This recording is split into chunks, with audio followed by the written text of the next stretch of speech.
What's up, everybody? Welcome to day 3 of the Sociable podcast. Today's Friday, May 3rd, and it's going to be a quick one because it's Friday and I got work to do. I have a list of 7. These are the 7 reasons I hear most often from people who are just like you. They want to be making videos. They know this is the way, but there's always a but. These are the 7 reasons that are stopping you from making videos and what we're going to do to work past them. The first reason you're not making videos is because it's hard to practice in public. And so much of making videos and getting good at this is practicing in front of other people. You're going to have to post stuff that's not your best because there's no lab you get to go and practice in and then come back and you're great. There are things we can do to practice and there are things we can do to get you more comfortable, but at some point you're going to have to be doing this on the internet in front of anyone. Anyone can see this, and it might not be great and it might not be what you want. This background, this setup, this is not my dream, but we have to push through and practice a little bit in public in order to get you where you want to go. And it's hard. It really is a hard thing. And that's one of the reasons that you're not doing it is it's hard. The second thing that's stopping you from making videos is you don't want to post a bad first draft. And posting the bad first draft is like your inauguration into joining TikTok, making reels, starting YouTube. That first one's going to be rough. It is not going to be what you imagine it to be at video 50. And that's stopping you. And we got to get past that. You just have to post the bad first one. The good news is by the time you've done it enough that you've built up an audience, very few people are going to go back and watch that first video. So it almost doesn't even matter that much. But it matters to you because it's your face, it's your name, it's your voice, and it's hard. But posting that bad first draft is going to be how we're going to get you to video 50, where you have an audience, you have a message, you're really good at doing this. The third thing that's stopping you from making videos is you are asking the wrong questions. I heard someone say this week and I wrote it down immediately because I thought it was brilliant. You will not find empowering answers to disempowering questions. So when I say we got to be making videos, I really want to see you doing more. I want you to be showing up. I want to see your face. And if the first thing that comes to your mind is, why does anyone want to hear from me? That's a disempowering question. You're not going to get an empowering answer back to that question. Other disempowering questions that people ask often are, isn't it too saturated? Isn't everyone else already doing it? Aren't there people who are farther along than me? Why should I be starting now? Those are very disempowering. So let's ask empowering questions. What happens if we do it? What happens if we find the perfect audience? What happens if we connect with our dream client?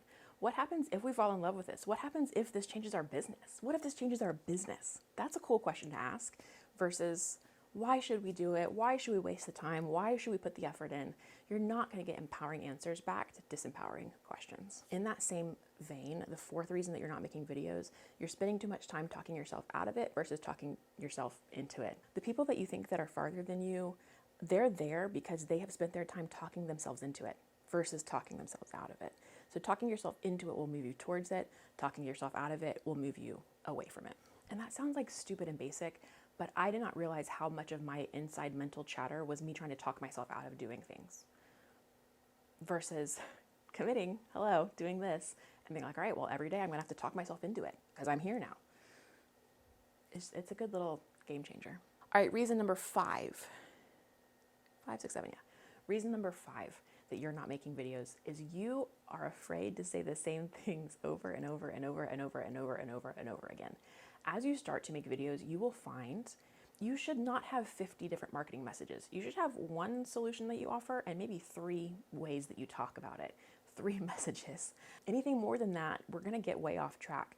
When you're making videos and you're on your 50th video of saying the same thing, there will be a part of you that's going to ask that disempowering question of, haven't we said this a million times before? Yeah, you have. That's the goal. Versus, am I saying the same thing over and over again? I should probably quit doing this. No. You want to say the same things over and over and over again. That's how you know you're doing it right. It just feels counterintuitive, so then you kind of talk yourself out of it again. All right, number 6 goes along with posting the bad first draft. The reason you're not posting videos is you're not willing to sit in the messy middle to get to the good ending. So the beginning is hard, the middle is even harder. It's where you are actually producing content, having rubber meet the road, having to look at your analytics, having to figure out what's working, what's not working. It's a lot of work in the middle. But that is where the good stuff is. And when you stop in the middle, you never get to the really good stuff at the end or towards the end of your journey. And if you're not willing to sit in the messy middle, you're never going to push through making the videos that you need to make to get to where you're actually getting the results that you want to get. All right, the last reason that you're not making videos is you do not want to post a video that's only going to get 1 or 2 views, and you're letting that stop you. I actually was listening to, there's a guy on the radio here in Atlanta that I love, and he talks all the time about wanting to do more stuff like this, but he refuses to post because he knows in the beginning they're going to get like no views, and he doesn't feel that that reflects the quality of their show. Well, too bad for you, because you're never going to get to where you want to get if you're not going to post bad videos in the beginning and only get 1 or 2 views. Like I said earlier about your messy first or your bad first draft, once you get to where you actually have an audience, no one's going back and looking at the first video with 1 or 2 views. You have to do it. You just have to do it. You have to post a video that's only going to get a few views in order to practice, in order to get better, in order to go through the messy middle, in order to get the results that you want. And by the time you get there, no one's going back and looking. So you have to do it. You just have to push through. So those are my 7 most common. If I've missed any or if you have extra, drop them below. And I will see you on Monday. Happy Friday. Bye.